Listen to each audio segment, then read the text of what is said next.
Chapter 11, Part 5. As they streaked on downward, sparks began to fly off the sides of the elevator. The glass glowed pink, then red, then scarlet. Sparks also began to fly on the long chain of Knids, and the leading Knid in the chain started to shine like a red-hot poker. So did all the others. So did the great slimy brute coiled around the elevator itself. This one, in fact, was trying frantically to uncoil itself and get away, but it was having trouble untying the knot. And in another 10 seconds it began to sizzle.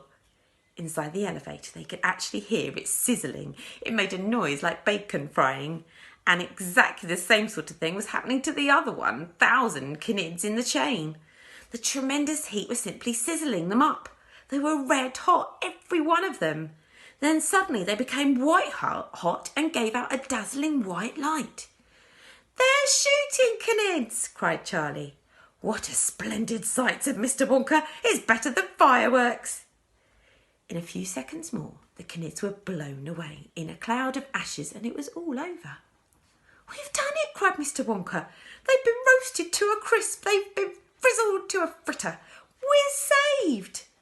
"What do you mean, saved?" said Grandma Josephine.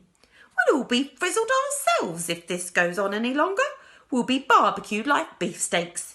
Look at that glass, it's hotter than a fizz-gig." "Have no fears, dear lady," answered Mr. Wonka.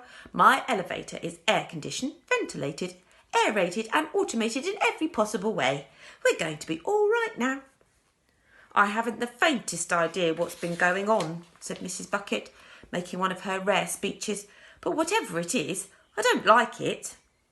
"Aren't you enjoying it, Mother?" Charlie asked. "No," she said, "I'm not. Nor is your father." "What a great sight it is," said Mr. Wonka. "Just look at the earth down there, Charlie, getting bigger and bigger. And us going to meet it at 2,000 miles an hour, groaned Grandma Georgina. "How are you going to slow down, for heaven's sake? You didn't think of that, did you?" "He's got parachutes," Charlie told her. "I bet he's got great big parachutes that open up just before we hit." "Parachutes," said Mr. Wonka with contempt. "Parachutes are only for astronauts and sissies. And anyway, we don't want to slow down. We want to speed up. I've told you already we're going to be going at absolutely tremendous speed when we hit. Otherwise, we'll never punch our way in through the roof of the chocolate factory." "How about the transport capsule?" Charlie asked anxiously. "We'll be letting them go in a few seconds now," Mr. Wonka answered. "They do have parachutes, 3 of them, to slow them down on the last bit."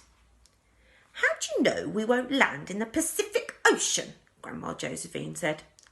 "I don't," said Mr. Wonka, "but we all know how to swim, don't we?" "This man," shouted Grandma Josephine, "is crazy as a crumpet." "He's cracked as a crayfish," said Grandma Georgina. Down and down plunged the great glass elevator. Nearer and nearer came the earth below. Oceans and continents rushed up to meet them, getting bigger every second.